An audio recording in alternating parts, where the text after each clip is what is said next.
Candidats aux examens d'État, notamment le bac. Nous continuons toujours dans notre programme, l'école à domicile.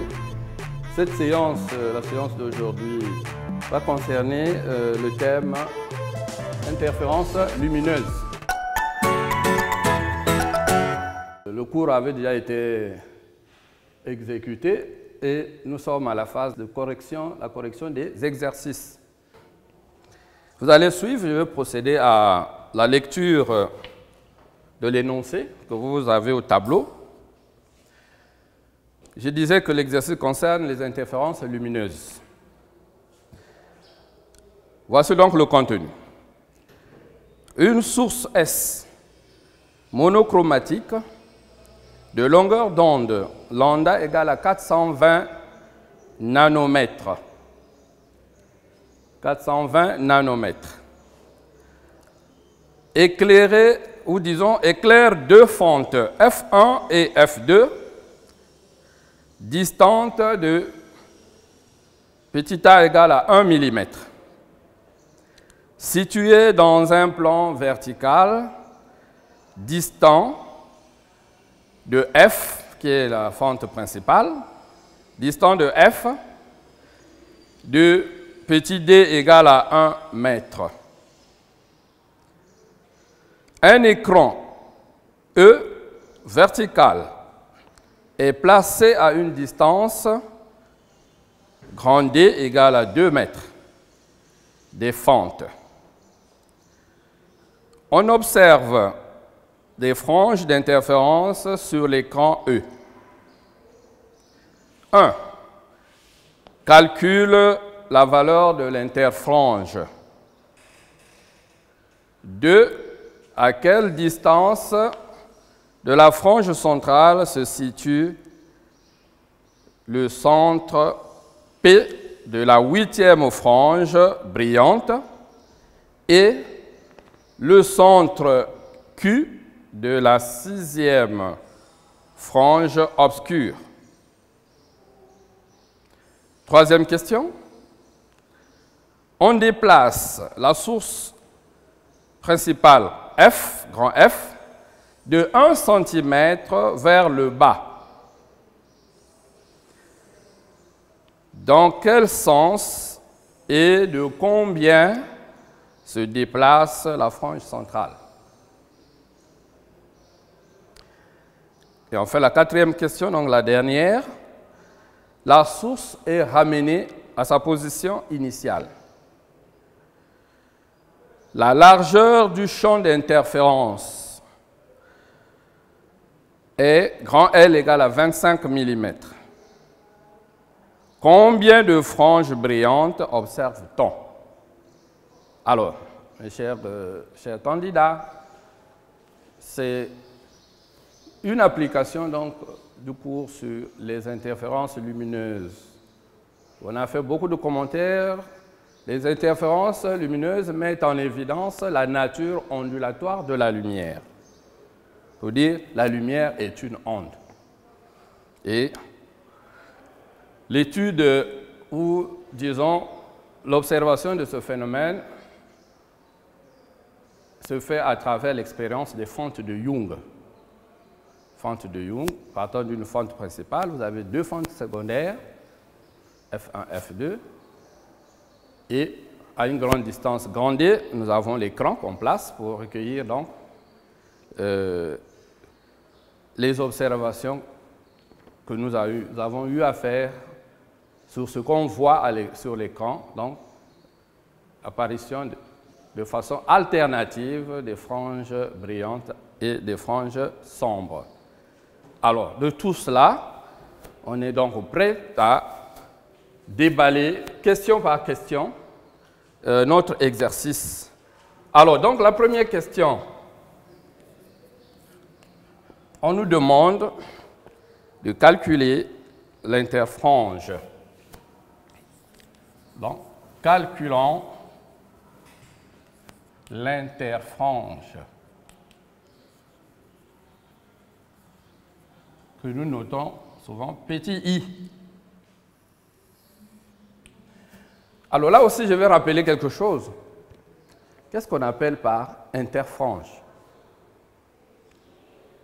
En lisant votre cours, vous devez savoir ce que c'est l'interfrange. Si on ne peut pas définir cette grandeur, il sera difficile pour vous de pouvoir faire l'application, calculer sa valeur. Alors l'interfrange, c'est quoi?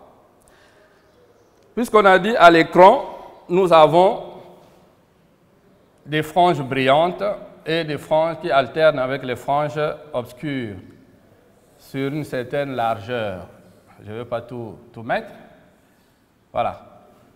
Si j'appelle tout ceci franges brillantes, et donc les interstices, donc au milieu de ces deux franges brillantes, j'aurai ici, donc, avec les centres en pointillés,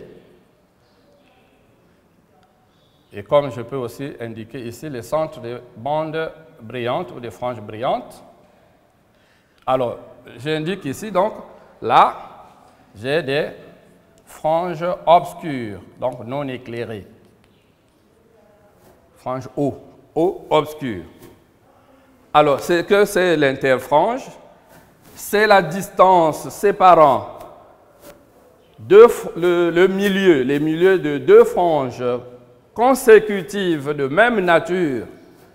Si je prends les franges brillantes, je passe donc de ce centre-là à l'autre centre. Cette distance, c'est ce que nous allons appeler interfrange, qu'on peut noter IB pour les franges brillantes et IO ou IS pour les franges sombres ou obscures.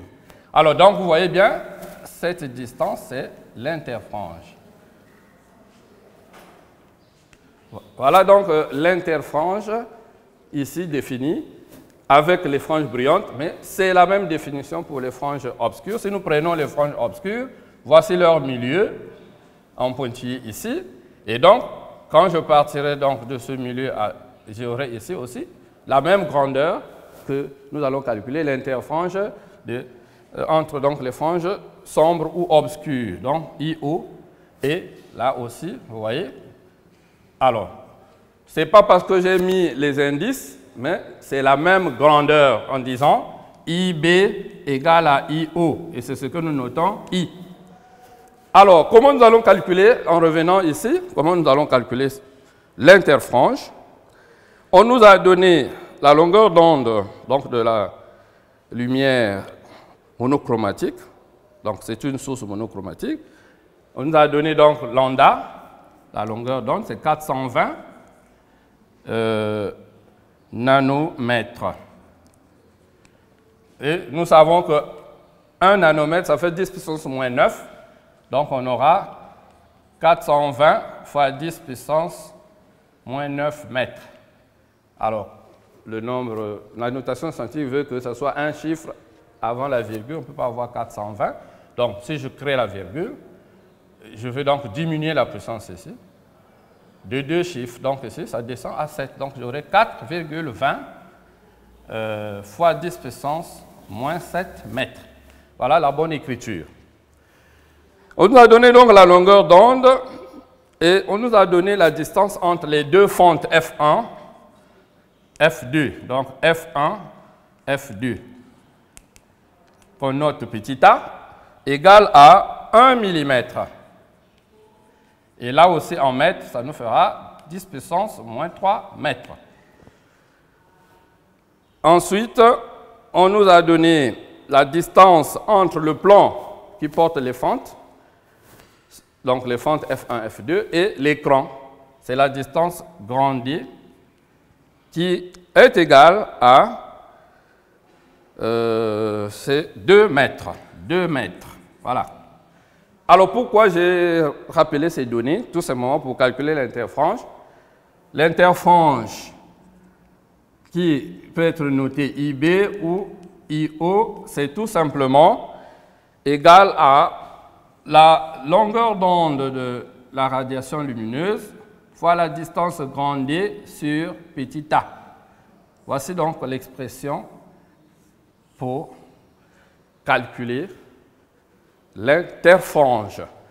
J'ai rappelé les données, j'ai lambda, j'ai petit a, j'ai grand D, et donc on peut faire l'application numérique. à ce moment, on pose l'opération. Qu'est-ce que je dis? L'interfrange, et j'ai noté IB ou IO obscur, c'est 4,20 fois 10 puissance moins 7 multiplié par 2 et je divise par 10 puissance moins 3. Voilà. Et vous voyez bien, 10 puissance moins 3, ça peut monter et 10 puissance moins 7 fois 10 puissance plus 3, ça me fait 10 puissance moins 4. Je multiplie 2 par 4,20 et donc la calculatrice scientifique, vous calculez à partir de là où vous êtes, on trouvera donc la valeur 8,4. Donc 2 fois 4, 8, 2 fois 2, 4. Donc 8,4, 10 puissance moins 4 mètres. Voilà. Donc ici, c'était juste pour vous faire comprendre la notion d'interfrange. Et on peut encadrer le résultat obtenu, petit i, est égal à 8,4 fois 10 puissance moins 4 mètres. Notre interfrange. Distance séparant les milieux de deux franges consécutives de même nature. Ça peut être brillante, brillante, ça peut être sombre, sombre, ou obscur, obscur. On passe à la deuxième question. À quelle distance de la frange centrale se situe le centre P de la 8e frange brillante? On prend d'abord ça. Donc on dit distance. Il y a deux sous-questions. Donc distance par rapport. On va calculer la distance par rapport à la frange centrale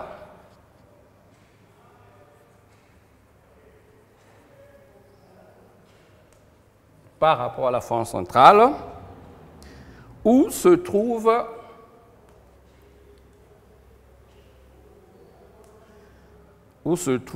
distance par rapport à la frange centrale, où se trouve la 8e frange brillante. 8e frange brillante. Alors, donc, vous voyez, on répond d'abord à cette sous-question, et puisqu'il y a une deuxième. Voilà. Alors, là aussi, j'aimerais m'appuyer sur ce petit schéma encore, pour que vous puissiez comprendre comment on peut décompter les franges, 8e, 10e, 11e, à partir de la frange centrale. Je vais donc ici sur une droite, je vais commencer par la frange centrale qui est toujours aussi brillante. La frange centrale est toujours brillante. Cette fois-ci, je ne vais pas prendre des bandes, juste des traits.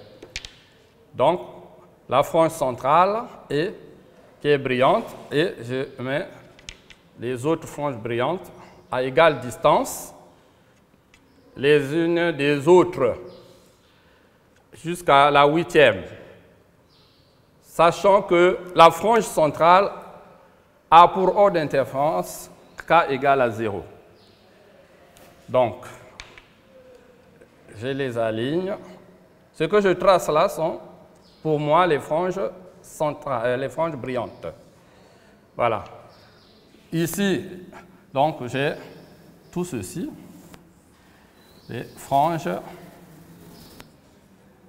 brillantes. Alors, là, je définis ici donc la frange centrale. Voici la frange centrale d'ordre k égale à 0. Et l'ordre ici, c'est un nombre entier. Donc, K0, et j'aurai ici plus 1, plus 2, plus 3, plus 4, plus 5, plus 6. Et donc, je vais ajouter deux autres pour arriver à 8. 6. Et voilà j'ai 7. Donc, je vais bien rendre ça clair, s'il vous plaît.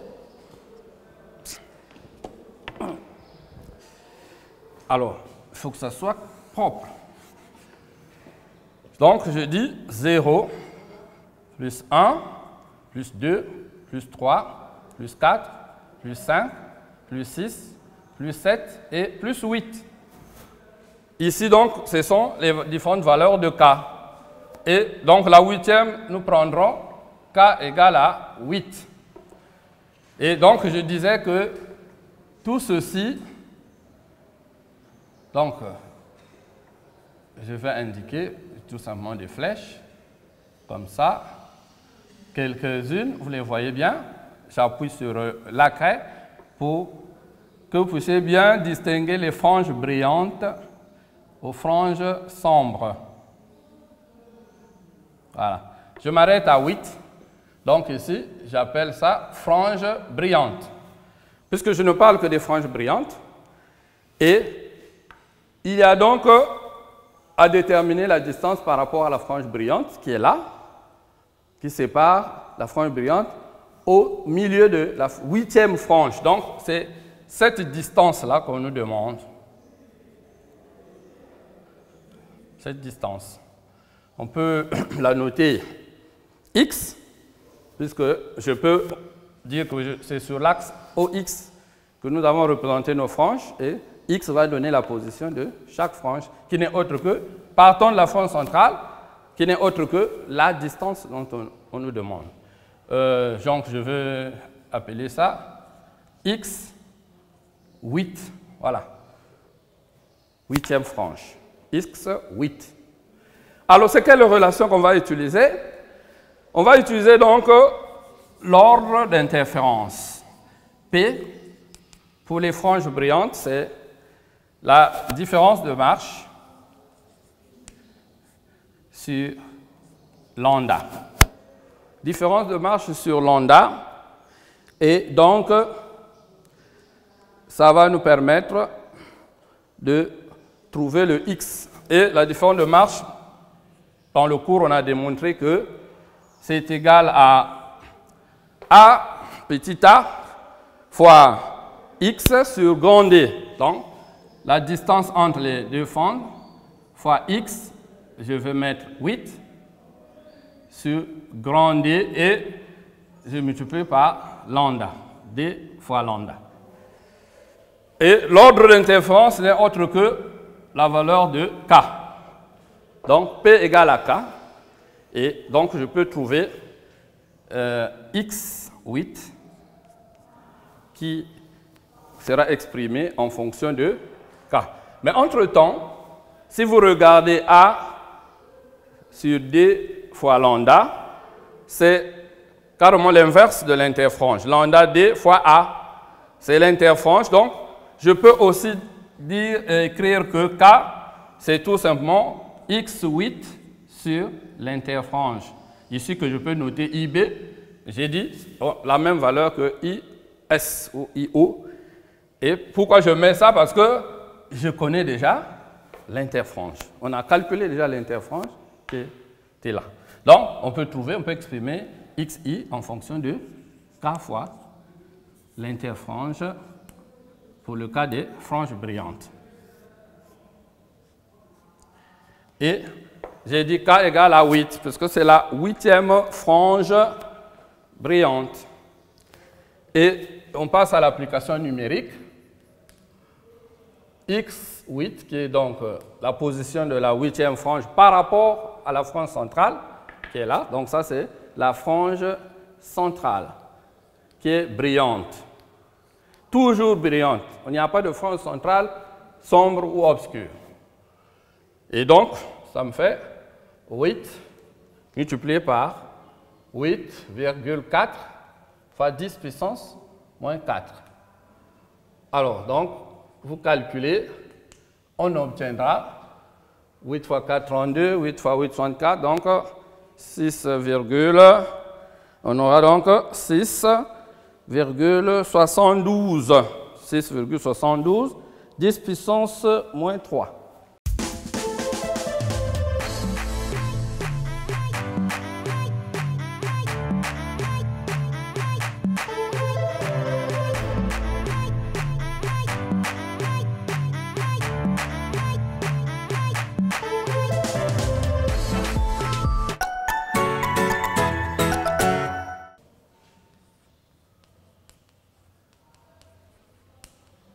mètres.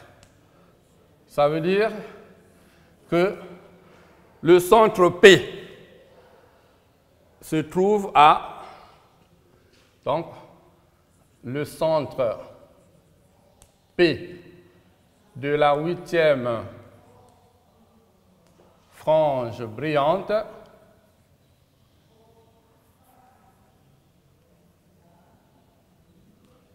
se trouve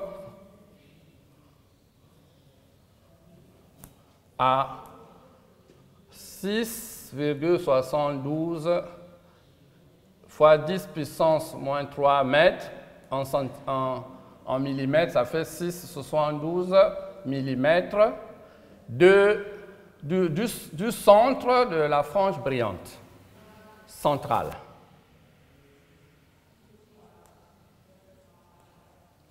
De la frange brillante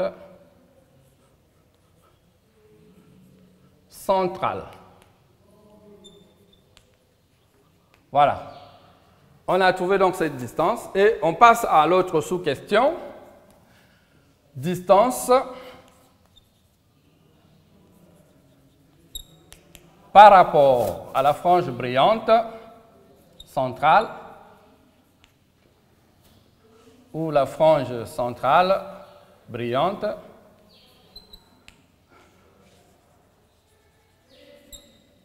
j'insiste pour dire la frange centrale, elle est toujours une frange brillante. Brillante, où se trouve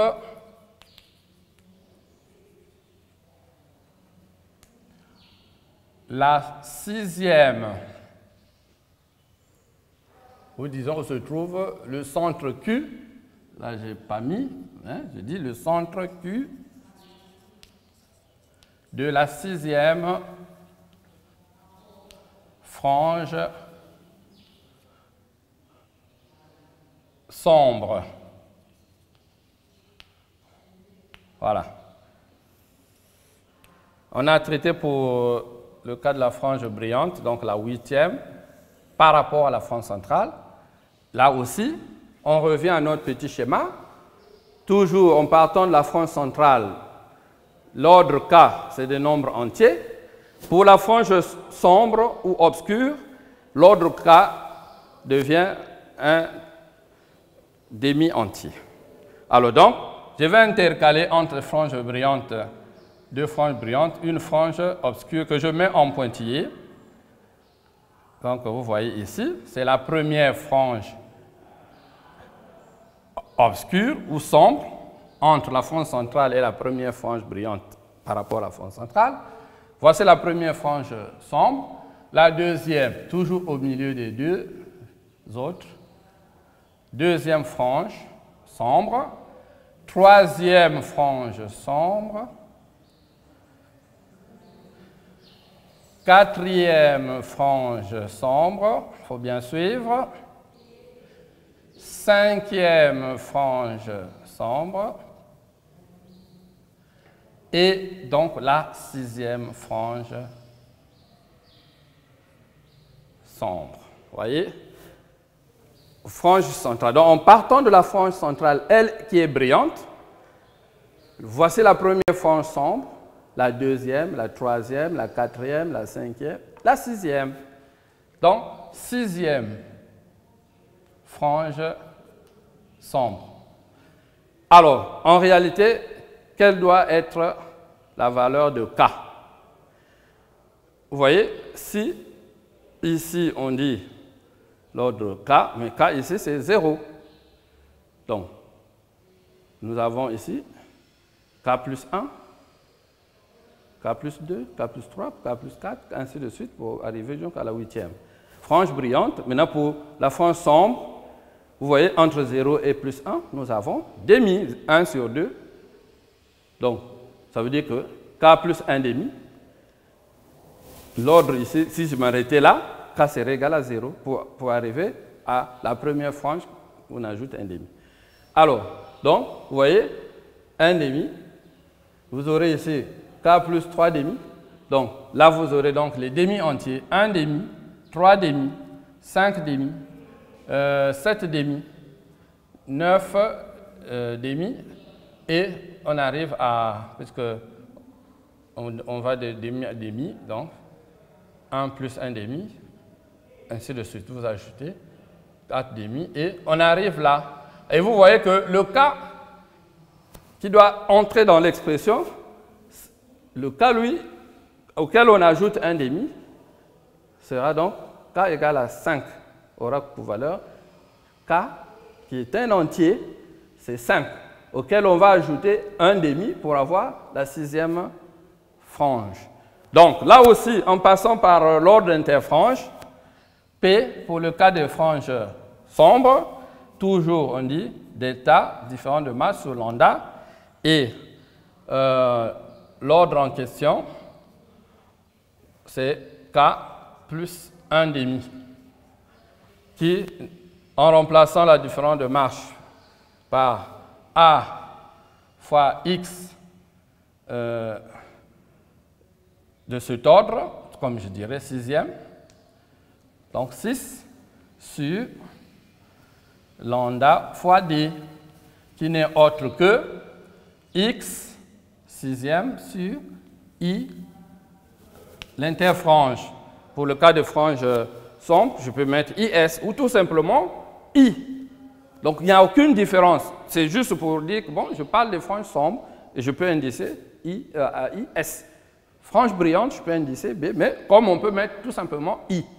Donc il n'y a pas à s'emmerder pour ça. Et nous cherchons la position de cette 6e frange sombre qui sera fonction de K plus 1 demi. Donc, on aura K plus 1 demi fois IS. Voilà la petite expression. Et ici, on prendra K égale à 5. K égale à 5 parce que vous avez vu qu'en allant de la première frange sombre par rapport à la frange centrale, la 6e se trouve au rang K égale à 5 et vous ajoutez à 5 1 demi. Et donc, c'est pour ça que vous avez l'expression K plus 1 demi fois IS. C'est IS, ce n'est pas 5. Hein? Voilà. K prendra la valeur 5. À ce moment-là, nous revenons ici. J'espère que c'est visible. Vous êtes en train de voir, de faire avec moi cette application sur les interférences. Alors, donc on va appliquer application numérique pour trouver la valeur de la distance pour la 6e frange obscure. Ça fait donc 5 plus 1 demi fois l'interfrange 8,4 fois 10 puissance moins 4 et c'est trop petit. Excusez. Donc, x6 égale à 5 plus 1 demi multiplié par 8,4 fois 10 puissance moins 4. Et là, vous allez faire donc avec vos calculatrices, prenez vos calculatrices et vous effectuez cette opération. Et ça nous donne, donc pour k égale à 5, vous voyez qu'on a remplacé k par 5, nous obtenons 4,62 10 puissance moins 3. 4,62 fois 10 puissance moins 3 mètres. Comme là-bas, on peut mettre en millimètres, c'est 4,62 millimètres. Les conversions vous accompagneront partout. Donc, savoir convertir. On peut s'arrêter en mètres, c'est peut-être pas obligé, mais j'essaie de vous aider comment convertir. Alors, ça, c'était donc la deuxième question. On passe à la troisième question. Ici, on nous dit qu'on déplace la fente principale F de 1 cm vers le haut.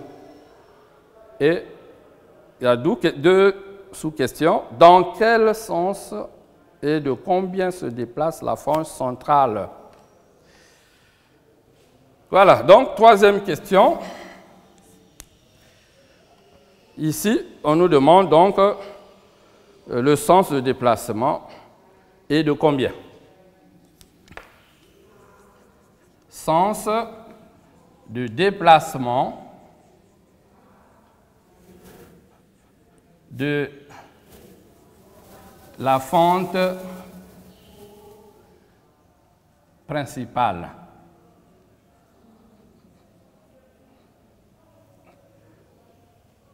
Non, des franges, puisqu'on a déplacé la frange principale vers le bas, on nous demande, attendez, dans quel sens et de combien se déplace la frange centrale?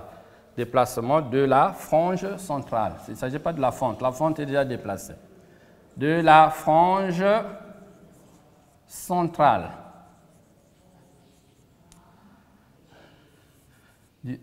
Voilà, qui est brillante. Je précise encore. Brillante, il n'y en a pas obscure. Voilà, d'abord ceci et nous allons conclure en donnant de combien. Voilà, alors je vous mets donc un dispositif qui nous permettra de voir ce déplacement de la fente principale vers le bas, comme c'est dit.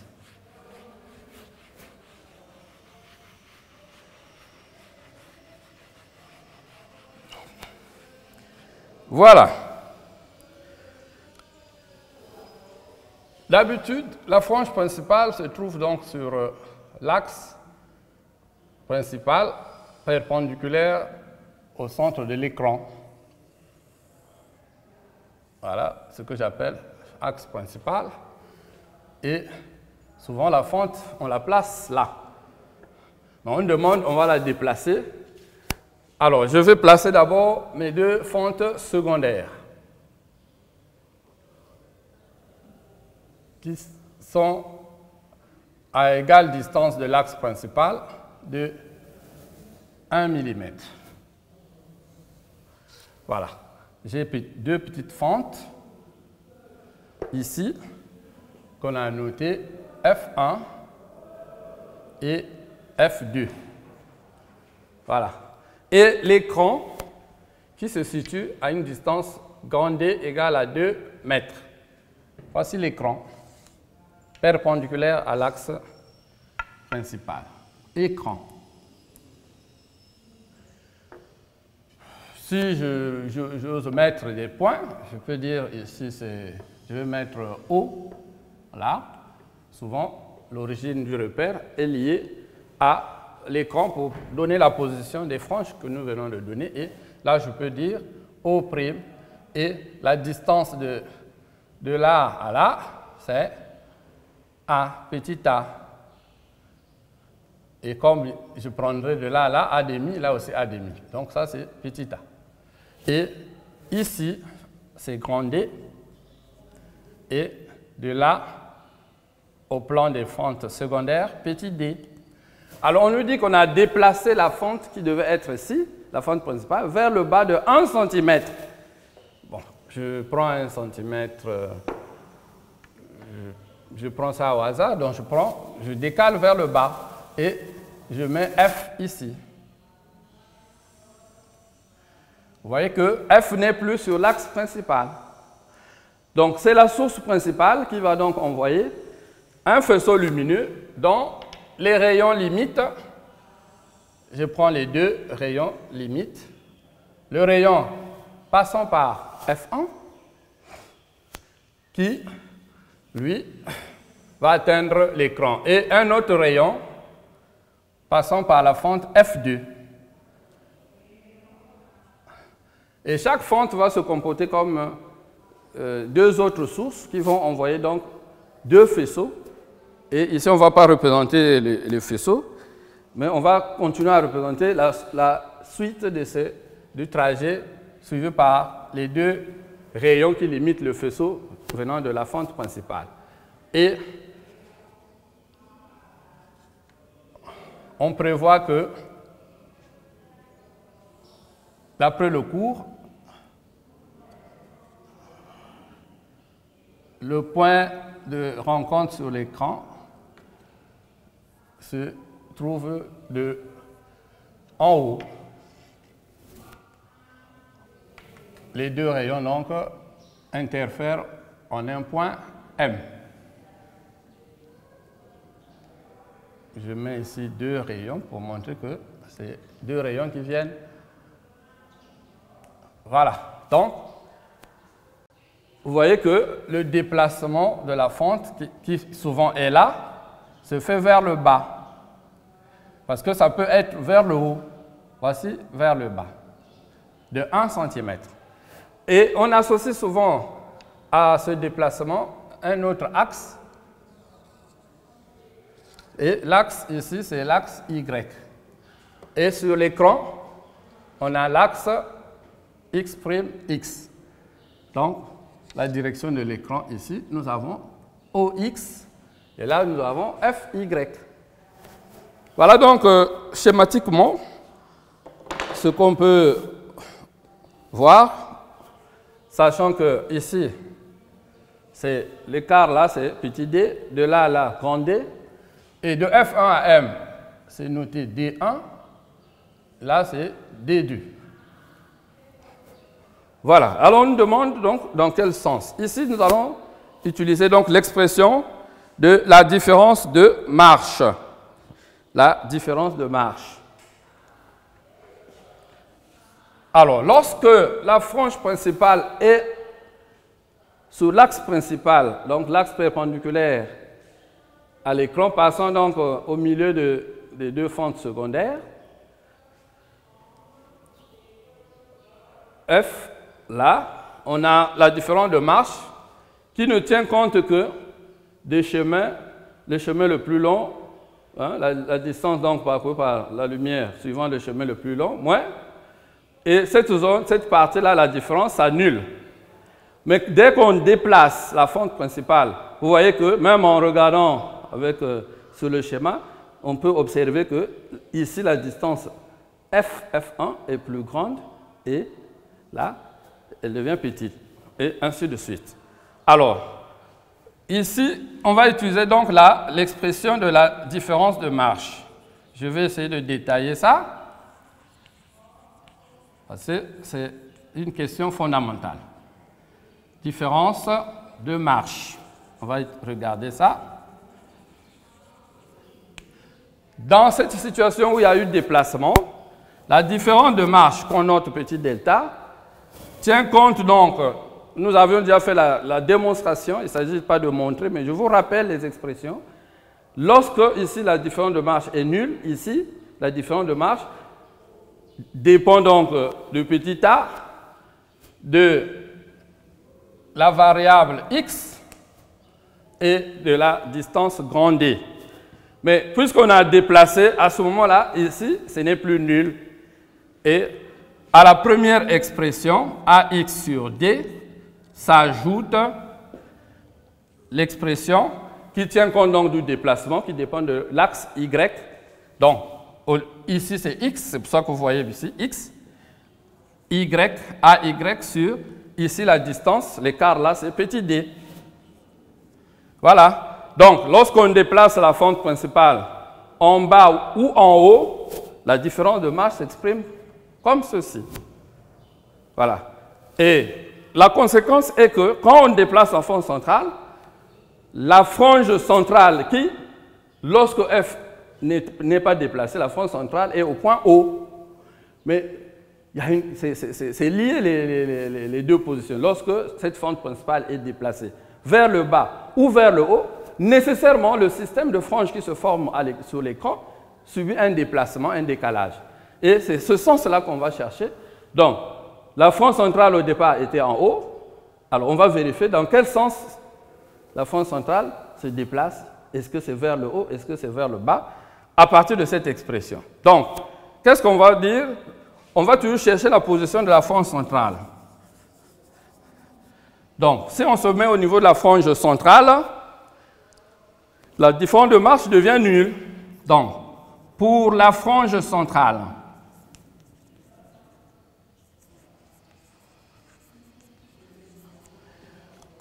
La différence de marche devient nulle.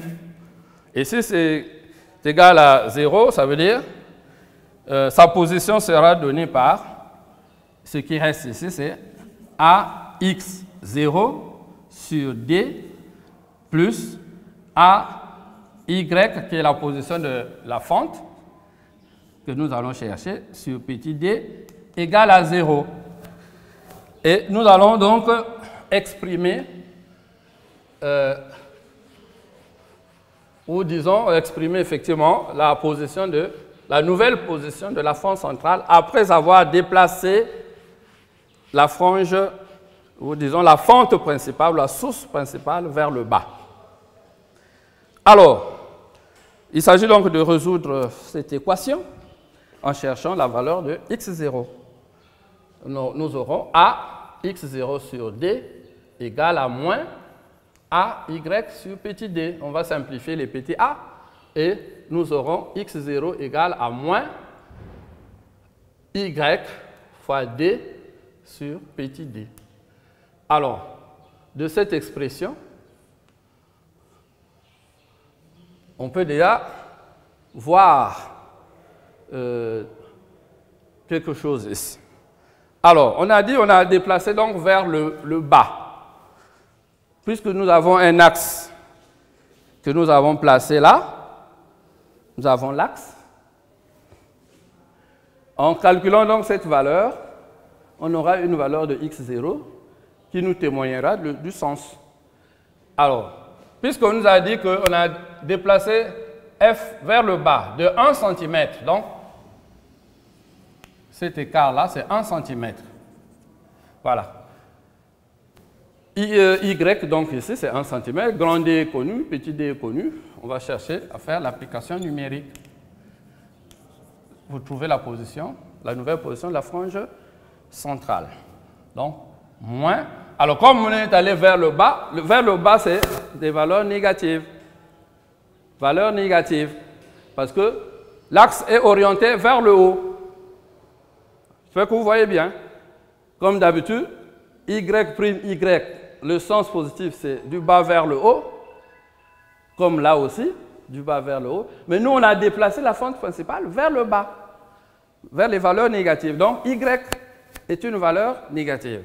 Donc, on aura 1 cm en mètres, ça fait donc moins 10 puissance moins 2, pour ne pas dire moins 1 cm en centimètres. En mètres, ça fait moins 10 puissance moins 2, multiplié par grand D qui est 2, divisé par petit d, la distance, donc l'écart qui est ici, c'est ce qu'on vous a donné ici, 1 mètre.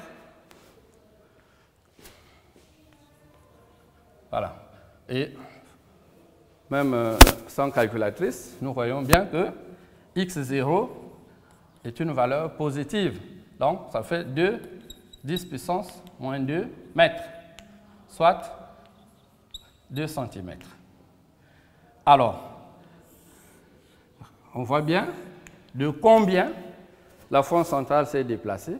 Et la valeur étant positive, x0 supérieur à 0, ça veut dire quoi? Que la frange centrale s'est déplacée dans le sens contraire du déplacement de la fente principale. Donc, la frange centrale brillante s'est déplacée vers le haut, pendant que la source principale, on l'a déplacée vers le bas. Vers le bas. Voilà. Donc, notre construction vient donc confirmer, donc le calcul et notre construction sont donc en harmonie. Je crois que vous comprenez bien pourquoi, ici, on va conclure le sens de déplacement. La frange centrale brillante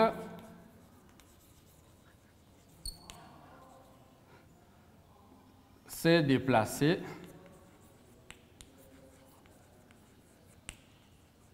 vers le haut. Donc, vous voyez bien, dans le sens positif, vers le haut.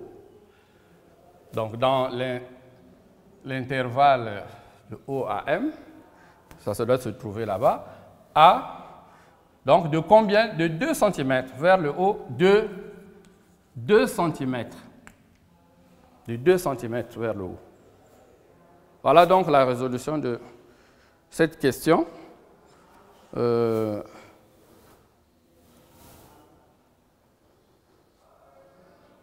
Voilà. Donc, si vous déplacez la fente, la source principale, dans un sens, la frange centrale, elle se déplace dans le sens contraire. Donc, si on avait déplacé vers le haut, on aurait un déplacement de la frange centrale vers le bas. Et le résultat qu'on aurait ici serait un résultat négatif.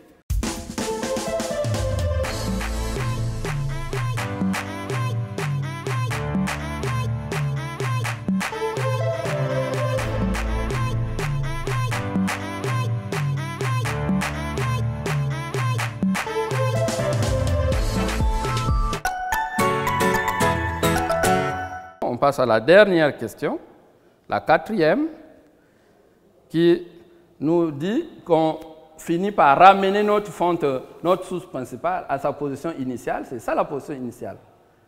Vous voyez? Sur l'axe, passant par le milieu entre les deux fentes secondaires, F1, F2. Voilà. Position initiale, on l'a décalée vers le bas et on lui dit, on ramène à sa position initiale. Donc, la source est ramenée à sa position initiale. Alors, le système de franges qui se forme sur l'écran s'étend sur une certaine largeur et on nous demande donc de trouver la largeur du champ d'interfrange, plutôt d'interférence. Non, ce n'est pas la largeur qu'on nous demande, mais on nous a donné la largeur du champ d'interférence, grand L. Donc, si les franges, en ramenant, donc je vais vous faire un autre schéma pour que vous puissiez bien voir, hein, parce que parler seulement, parfois, ne permet pas à beaucoup de candidats de comprendre ce qu'on veut, ce qui se passe en réalité. Je refais un autre schéma pour vous montrer comment on ramène. On a ramené donc notre fente ou source principale au niveau de sa position initiale. Donc, l'axe qui passe par le milieu des deux fentes secondaires. Et, vous voyez, mes deux fentes secondaires à égale distance. La première fente, la deuxième. Donc, c'est un corps opaque auquel on a créé des ouvertures. F1, des ouvertures très étroites. Et F revient à sa position initiale. Voici la position initiale. Ce n'est plus une position décalée de cet axe-là.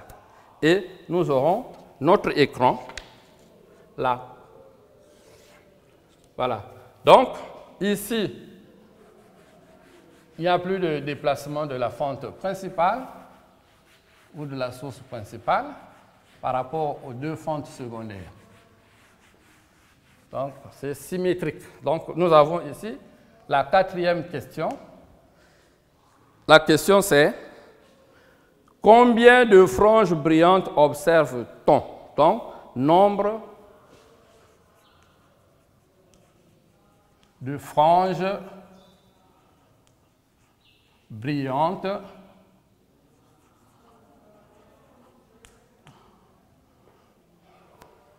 nombre de franges brillantes observées. Donc, sur cette largeur qu'on nous a donnée,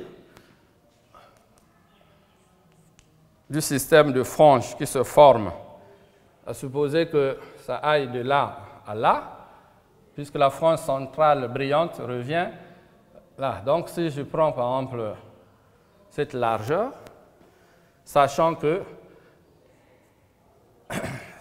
le système de franges s'étend sur une largeur grand L, connue. Mais il y en a combien?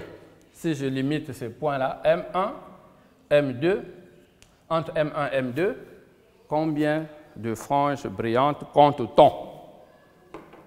Alors, ici, nous allons donc nous servir de la position des franges brillantes.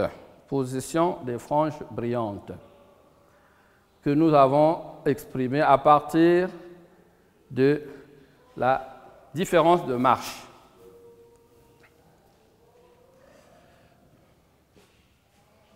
Voilà. Donc, comment on va déterminer ce nombre de franges? Alors, on va définir donc un intervalle qui est donc l'intervalle des positions des différentes franges brillantes entre M1 et M2, en considérant que nous partons ici d'une valeur, ici ça fera grand L. Et cet intervalle, on tient compte donc de l'origine O, ça veut dire que nous avons des valeurs positives vers là, vers le haut, et des valeurs négatives vers le bas. Donc c'est de part et d'autre de la frange centrale. À ce moment-là, on va prendre donc, en définissant que la frange centrale est au milieu, puisque ça ne peut être que symétrique par rapport à O, et au milieu des deux points, ça veut dire que les différentes positions de la frange brillante sont comprises entre moins L sur 2 et plus L sur 2. Voilà, donc en exploitant le schéma, la frange centrale revient au point O et la largeur du système de franges qui se forme est connue.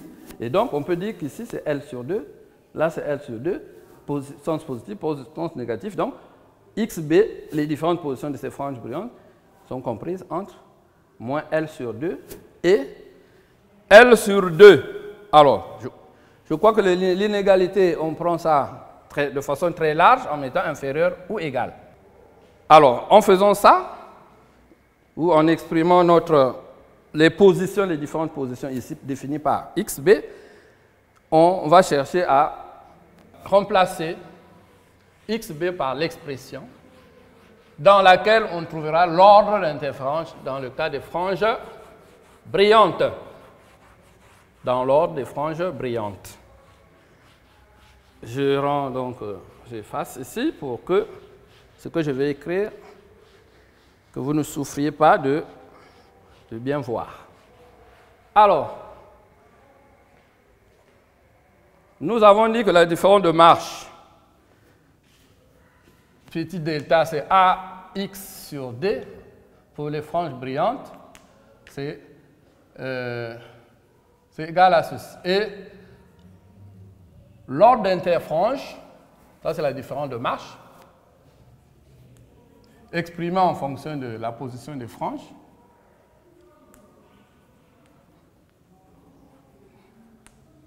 Et nous avons l'ordre d'interfrange, ou d'interférence plutôt, qui n'est autre que ce delta, la différence de marche, parfois on peut mettre grand delta, sur lambda égale à K. Et on remplace ça par ceci. Donc, K est égal à AXB sur lambda fois grand D.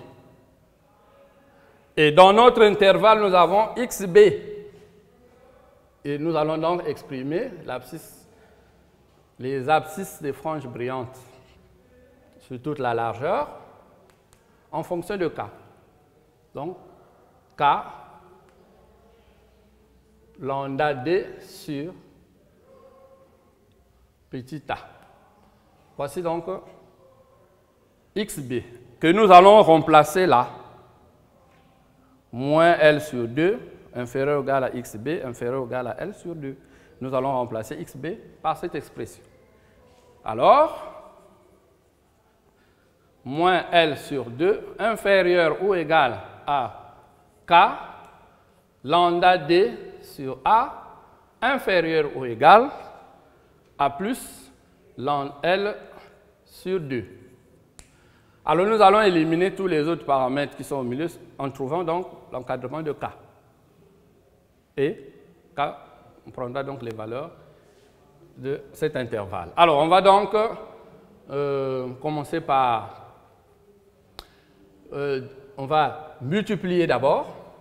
On multiplie toute l'inégalité par petit a, par le dénominateur qui est ici pour le faire partir de là.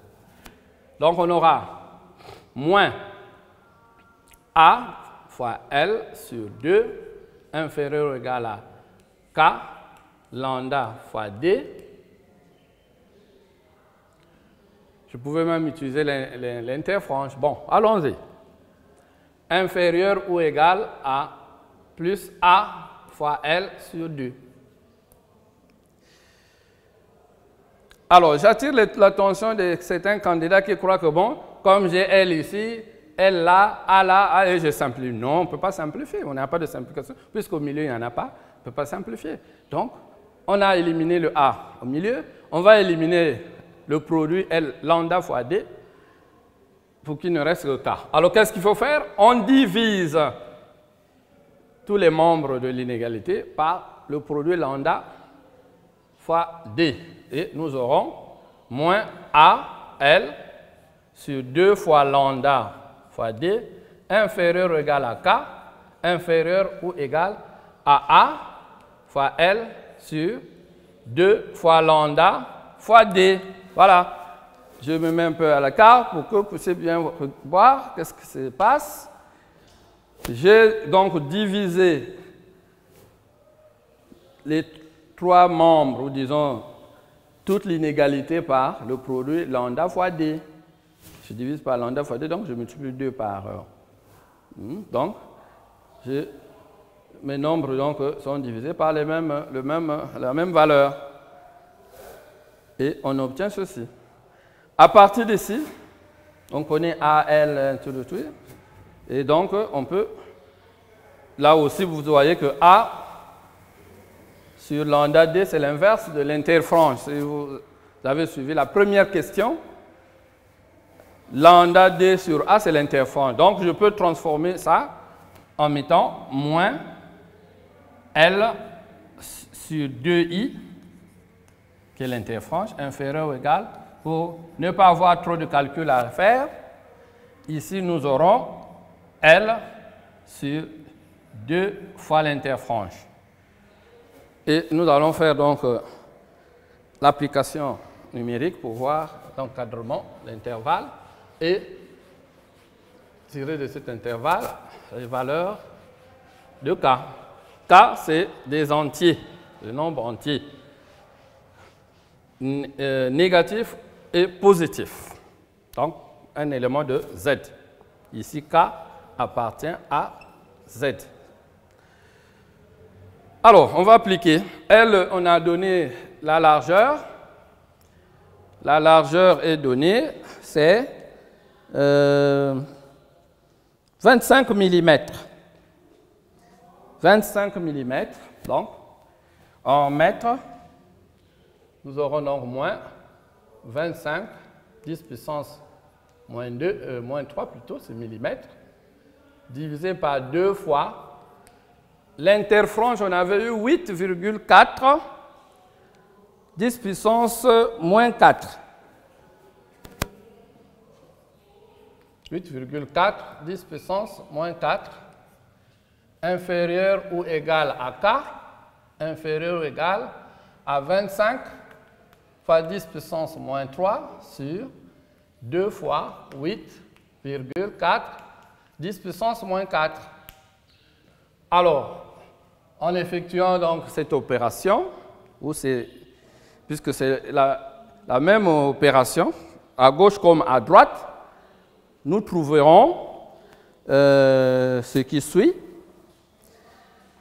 moins 14,88. Vous aussi, à la maison, partout où vous trouvez, il faut prendre la calculatrice, vous effectuez vos opérations, parce que nous sommes là, pratiquement à la fin. Et de l'autre côté, c'est la même valeur. Vous avez K inférieur ou égale à 14,88. Alors, ici, ce n'est pas un nombre entier, comme là aussi. À partir de 14,88, on va de la gauche vers la droite. De la gauche vers la droite. Et donc, on peut dire K prend les valeurs allant de moins 14, en passant par moins 13, moins 12, moins 11, moins 10, moins 9, moins 8, moins 7, moins 6, moins 5, moins 4,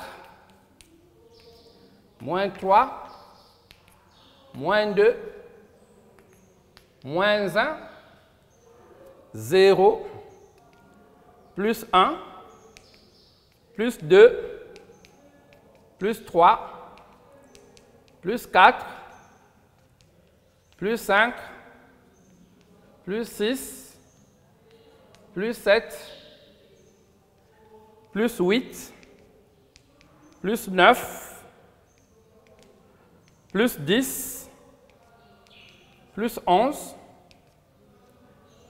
plus 12, plus 13, plus 14. Voilà. Et vous pouvez compter, ça nous fait combien de franges brillantes? Nous en avons 29. Comptons. Une frange, 2, 3, 4, 5, 6, 7, 8, 9, 10, 11, 12, 13, 14, 15, 16, 17, 18, 19, 20, 21, 22, 23, 24, 25, 26, 27, 28, 29. Donc, on compte, donc le système de franges compte 29 franges brillantes sur toute la largeur du système de franges. Voilà. Voici le nombre de franges brillantes dans cette largeur, dans ce système de franges qui se forme tout le long là, de M1 à M2. Voilà, chers candidats, la résolution de cet exercice qui est lié au thème interférence lumineuse. On aimerait étoffer, ajouter d'autres versions d'exercice.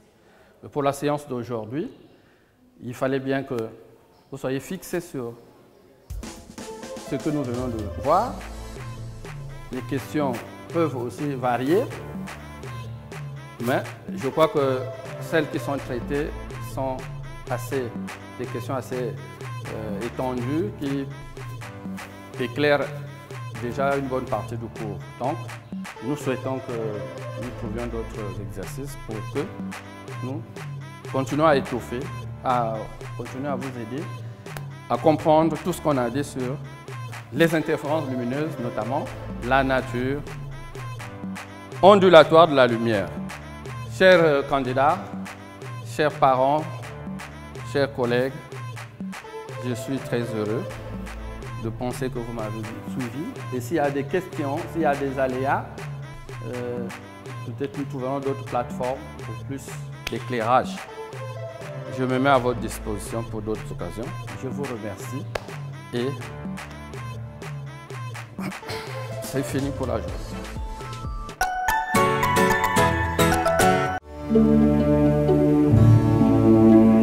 Chers parents, chers élèves du préscolaire, primaire, collège et lycée, chers apprenants des centres d'alphabétisation et de rescolarisation, ce message vous concerne. L'école à domicile c'est le nouveau programme du MEPSA. Désormais, apprenez via la télévision, la presse écrite et les réseaux sociaux à partir du site www.menepsa.org et de l'application L'école à domicile. Vous avez également la possibilité de suivre les cours à partir de la page YouTube MEPSA Congo, l'application Télénanga MTN Congo. À la télévision, les cours seront diffusés chaque jour de 8h à 14h et au quotidien dans les dépêches de Brazzaville. Maintenir la flamme de l'éducation dans la famille, un devoir des parents en cette période de crise sanitaire due au Covid-19.